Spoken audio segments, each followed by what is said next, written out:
Briga entre facções com troca de tiros leva medo para bairros da periferia de Salvador. Bahia recebe maior carregamento da vacina de Oxford e primeiro lote do imunizante da Pfizer. Volta às aulas. 90% dos professores da rede municipal não retornam ao trabalho.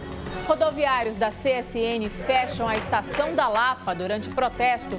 No futebol, a reta final do campeonato estadual. Bahia e Vitória ainda não estão classificados.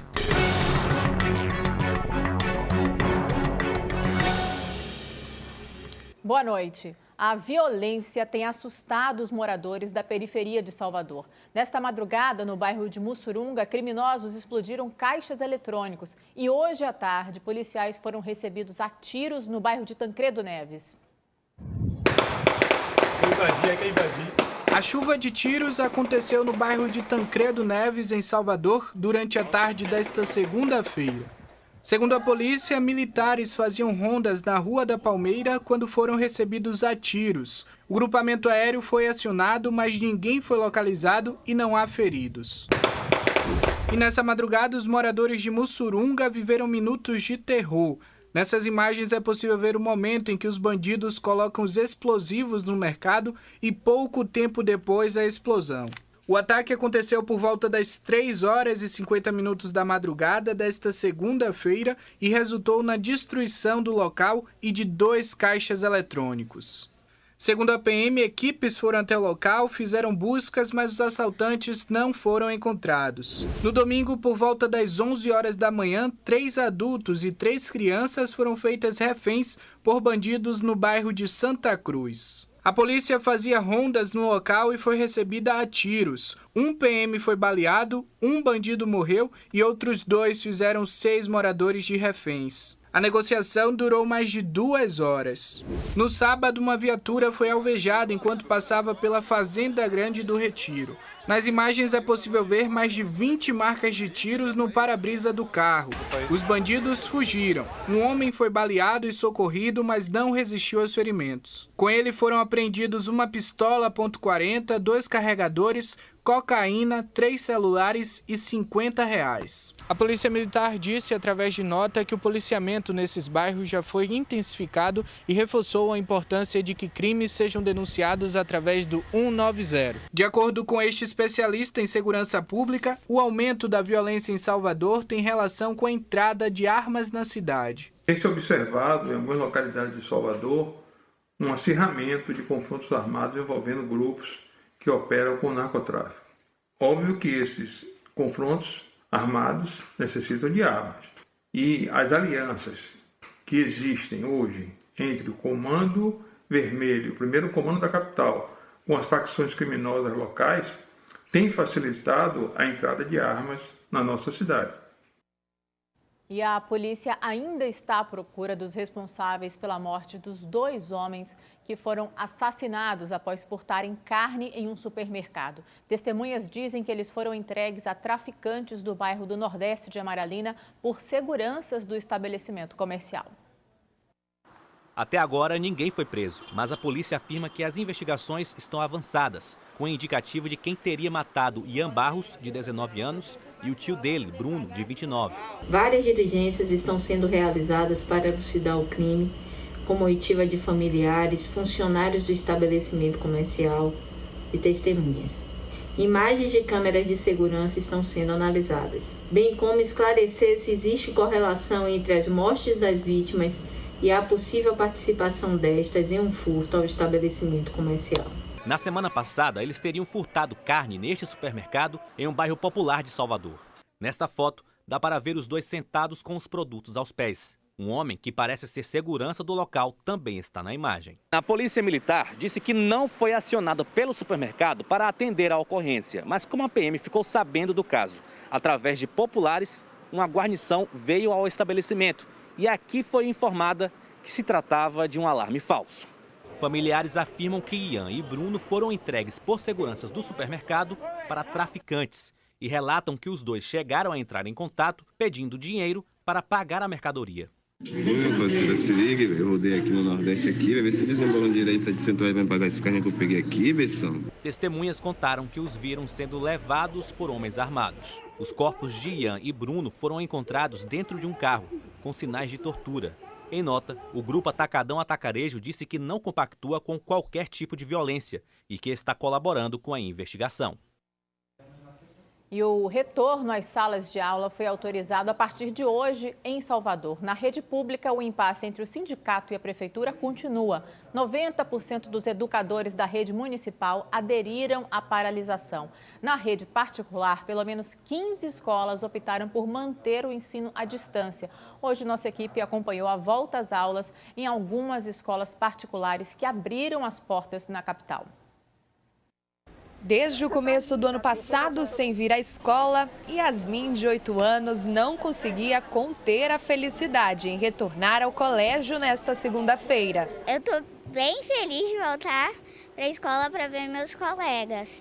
E também para voltar a estudar mais na vida real, não online. É mais legal.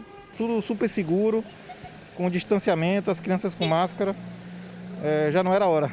Neste colégio particular na Federação, o movimento de entrada era grande no primeiro dia de aulas presenciais, após a autorização da prefeitura.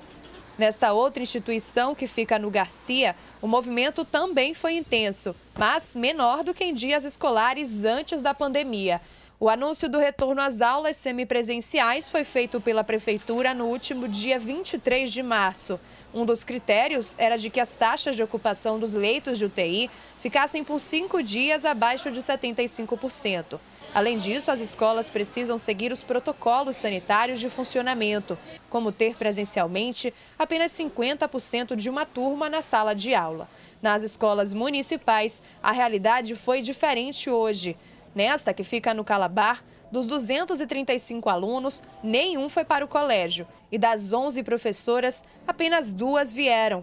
Nilda é uma delas. A criança de 2 anos exige muito contato físico ainda. Precisa trocar fralda, né? Ainda usam chupeta.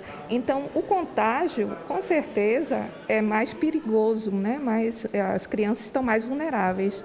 Então, os pais devem estar com medo de trazer para a escola. Segundo o Sindicato dos Professores do Ensino Público, a adesão à paralisação hoje foi de 90% por parte dos educadores.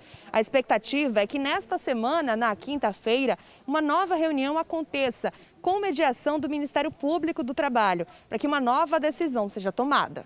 Na última sexta-feira, uma reunião entre a APLB e a Prefeitura de Salvador terminou sem decisão.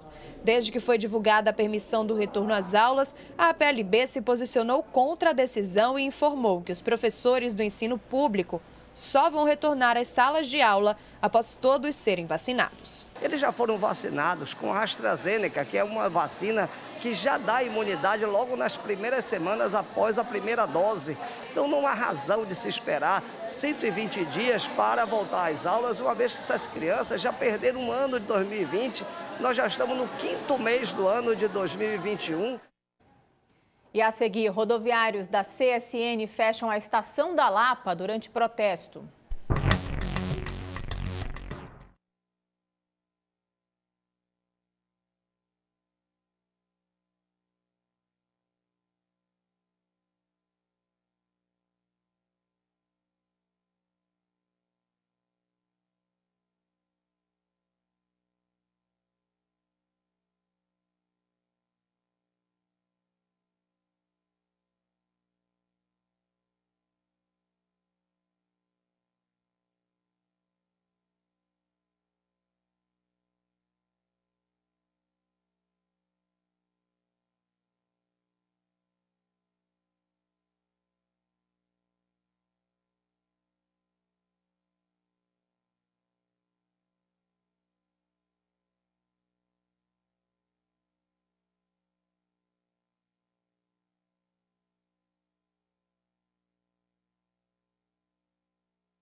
Rodoviários demitidos pela empresa de transporte CSN fizeram um protesto hoje na Estação da Lapa. Os trabalhadores fecharam a entrada do terminal, impedindo a circulação dos ônibus. O grupo reivindicava o cumprimento do acordo parcial trabalhista, que prevê o pagamento do FGTS e do seguro-desemprego. O Sindicato dos Rodoviários informou que o protesto não foi organizado pela entidade, mas por um pequeno grupo e que os pagamentos estão sendo feitos gradativamente.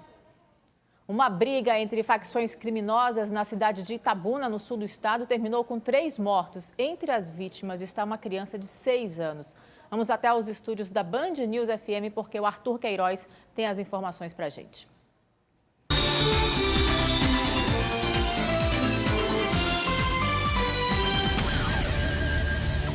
Oi, Arthur, boa noite para você. O que é que a polícia diz sobre esse crime? Oi, Mariana, muito boa noite para você. De acordo com a polícia, os membros, a princípio, dessa troca de tiros lá em Itabuna eram 2 pessoas, 2 membros de uma facção criminosa ligada ao tráfico de drogas. Até agora ninguém foi preso, mas o fato é que 3 pessoas, como você disse, morreram. O Romério Ferreira dos Santos, de 31 anos, Taíque Silva Rodrigues, de 21, e uma garota de 6 anos. Os corpos foram levados pelo Departamento de Polícia Técnica, onde vão passar por perícia, e esse inquérito deve ficar pronto em até 30 dias. Mariana. O Arthur, o Ministério Público vai lançar agora uma campanha para combater a violência sexual contra crianças e adolescentes. Como é que vai ser essa campanha? A ideia é fazer com que o aparelho celular, Mariana, seja aliado no momento de realizar essas denúncias. A partir do dia 11 de maio, a campanha intitulada Dá para fazer muitas coisas com o celular, inclusive denunciar a violência sexual, vão começar a circular nas redes sociais, tanto do Ministério Público quanto de influencers que são parceiros nessa iniciativa. As denúncias podem ser feitas pelos aplicativos Direitos Humanos Brasil e também Proteja Brasil, além do Disque 100 e o número para troca de mensagens DDD 61 96565 5008. Vou repetir, 61 96565 5008. É com você, Mariana. Obrigada, Arthur.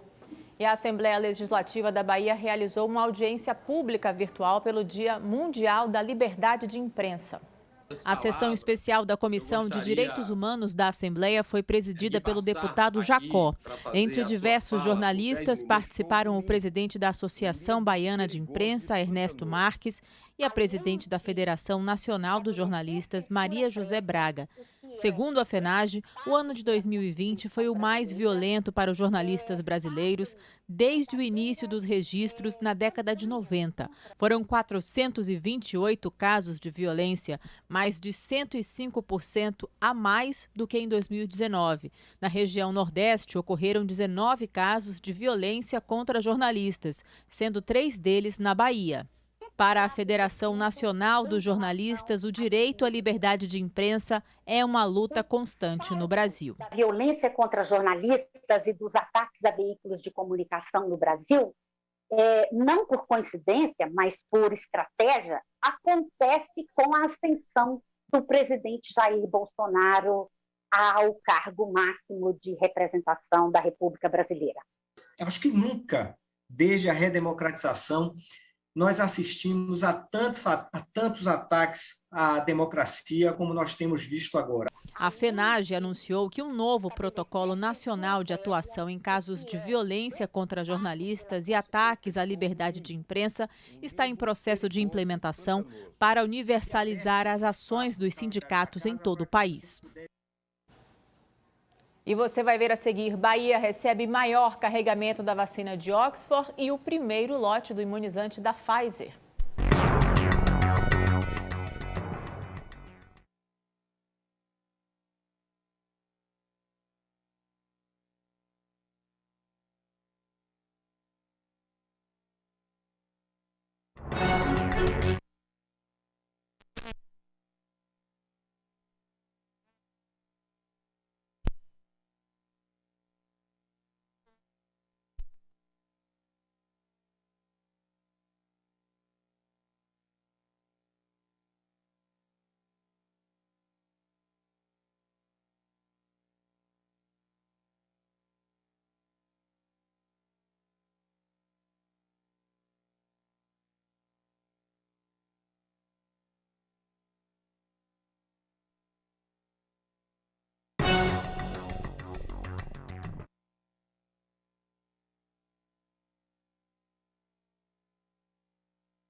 A Bahia recebeu hoje a primeira remessa com quase 27 mil doses de vacinas da Pfizer. E como o imunizante precisa ficar em um congelador especial, todo o lote será usado aqui em Salvador. Nesta manhã também chegou ao estado o maior carregamento de vacinas de Oxford. Foram 405 mil doses que vão ser distribuídas para todos os municípios.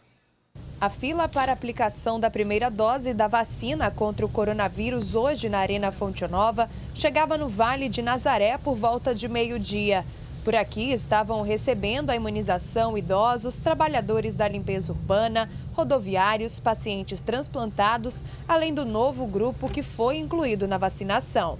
A partir de hoje, todas as pessoas com algum tipo de comorbidade que tenham mais de 50 anos podem receber a vacina aqui em Salvador. Mas antes de ir para o ponto de imunização, é importante checar se o nome já está no cadastro da Prefeitura. Se dirigir ao serviço de referência da qual ele é atendido para verificar se está precisando de algum dado que precise para que ele seja incluído nessa lista, ou mesmo o médico que o atende para que ele possa estar inserindo no sistema de informação os dados dele. O site para checar se o nome está na lista é saude.salvador.ba.gov.br. Quem tiver plano de saúde privado e não estiver cadastrado no SUS, precisa fazer o recadastramento. As pessoas com comorbidade podem se vacinar nos drive-thrus da Arena Fonte Nova, Atacadão Atacarejo em Fazenda Coutos, 5º Centro de Saúde, Parque de Exposições, Fundação Baiana no Cabula e Vila Militar na Avenida Dendezeiros, além dos 8 pontos fixos que estão disponíveis. Dona Jeane tem diabetes. Para ela, receber a vacina hoje foi motivo de felicidade. Há um ano atrás eu tive Covid e quase morri. Isso aqui é a minha renovação. Hoje, a Bahia recebeu o maior carregamento de vacinas de Oxford. Foram 405 mil doses para serem distribuídas em todo o estado. 50.050 ficarão em Salvador. Já a vacina da Pfizer, que estava prevista para chegar de manhã, atrasou. O lote com quase 27 mil doses chegou no final da tarde. Todo este primeiro lote vai ser usado na capital baiana. A vacina Pfizer, ela tem uma necessidade de acondicionamento diferente por conta da sua plataforma de produção. E é importante a gente lembrar que essa vacina, ela vai chegar para a gente numa temperatura ultra negativa, né, a menos 20 graus, e assim elas poderão permanecer por 14 dias. No momento que a gente coloca essa vacina de 2 a 8 graus, a gente só tem um prazo de 5 dias para utilizá-las nas salas de vacina. É a vacina que tem a maior eficácia protetora hoje do mundo. Então é uma vacina que, por um lado, protege mais, até com uma única dose ela já garante 80% de proteção, mas é uma vacina que não pode ser utilizada em pessoas com alergias muito fortes, com pessoas que têm alergia a medicamentos, alergia múltiplas a frutos do mar, reações severas alérgicas, elas são pessoas que não deveriam fazer uso dessa vacina. E a partir de amanhã, pessoas com comorbidades com 48 anos ou mais começam a ser vacinadas. Nas últimas 24 horas, a Bahia registrou 89 mortes e mais 2.791 novos casos da Covid-19. Desde o início da pandemia, já são 18.730 óbitos e mais de 909 mil casos registrados da doença. A taxa de ocupação dos leitos em UTI está em 80% em todo o estado. Aqui em Salvador, a ocupação está em 76%. E segunda-feira é dia de falar sobre escolha profissional aqui no Band Cidade. Hoje a gente mostra que a carreira de medicina veterinária vai além de gostar de animais.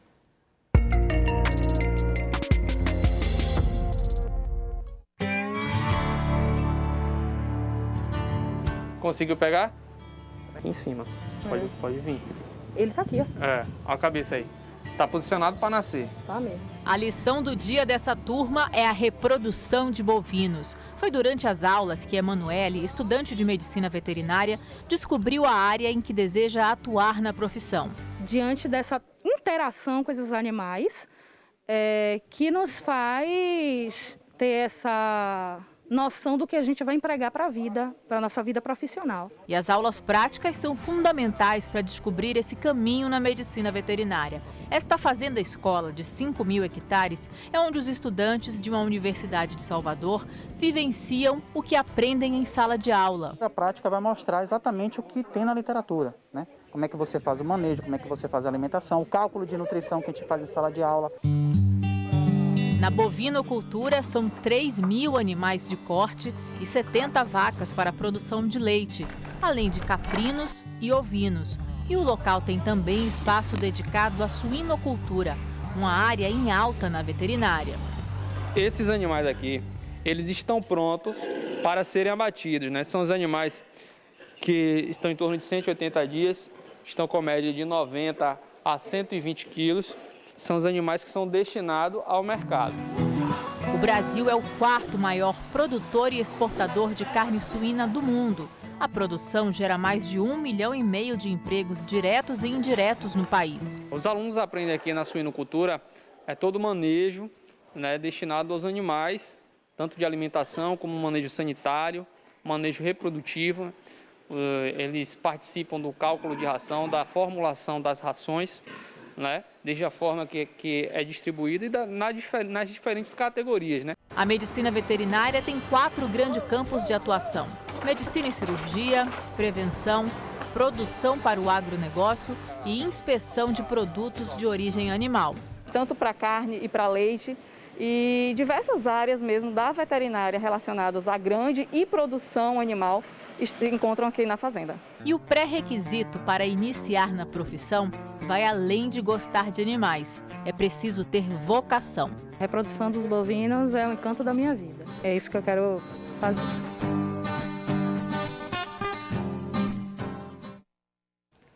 E já a seguir a reta final do campeonato estadual, Bahia e Vitória ainda não estão classificados.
O Bahia entra em campo amanhã pelo 3º jogo da Copa Sul-Americana. O time enfrenta o Independiente da Argentina em Pituaçu. No último sábado, pela Copa do Nordeste, o tricolor perdeu a primeira partida da decisão por 1-0 para o Ceará, lá em Pituaçu também. E o título vai ser definido no próximo sábado no Castelão. Ao Ceará, basta um empate. Para o Bahia, é preciso vencer por 2 gols de diferença. Uma vitória tricolor por apenas 1 gol leva a decisão para os pênaltis. E o time baiano sabe que não terá vida fácil contra o rival. Dado Cavalcante perdeu 2 peças importantes no jogo em Pituaçu. O lateral Nino Paraíba e o volante Patrick de Luca acabaram recebendo o 3º cartão amarelo e são desfalques confirmados para a grande final. Além disso, Luiz Otávio, que acabou sendo expulso, também está fora. Teremos outros jogadores, esses 3 não vão poder nos ajudar, não vão contribuir, mas tem também outros jogadores que vão entrar motivados aí para a gente poder fazer uma montagem competitiva e com forças aí para esse segundo jogo da final. Antes do confronto, as 2 equipes têm duelos importantes pela Sul-Americana. O Bahia joga contra o Independiente da Argentina no estádio de Pituaçu nesta terça-feira. Já o Ceará viaja para a Bolívia para encarar o Bolívar um dia depois, na quarta-feira.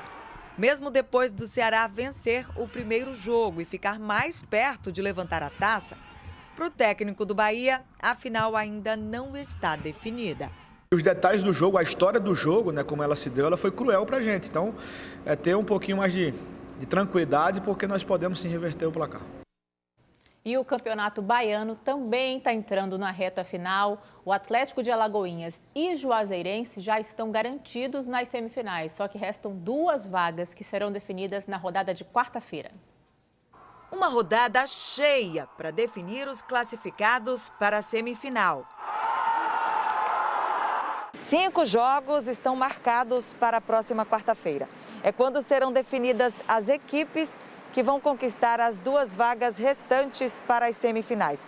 Isso porque o Juazeirense, com 17 pontos, e o Atlético de Alagoinhas, que tem 13, já estão classificados. Na briga pelo G4, continuam Bahia de Feira, Bahia, Jacuipense, Vitória e Unirbe. São os fortes candidatos a ocupar as outras 2 vagas. O Bahia pode conquistar a classificação sem depender de qualquer outro resultado adversário. No caso de empate, aí sim, vai precisar torcer por uma derrota com placar mínimo do Bahia de Feira e também secar por uma derrota ou empate do Vitória.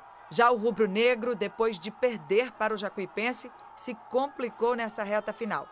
Para não ficar de fora das semifinais do estadual pelo 3º ano seguido, precisa vencer e torcer por derrotas dos adversários, como o Bahia de Feira, e um empate entre Jacuipense e Bahia. A gente tem que pedir apenas desculpa à torcida, mas a gente vai lutar, até porque nós temos a possibilidade ainda na última rodada, né, de classificarmos. Vamos lutar até o fim, vamos jogar para classificarmos, né, no último jogo, né, independente do que vier a acontecer nas partidas, né, dos outros adversários.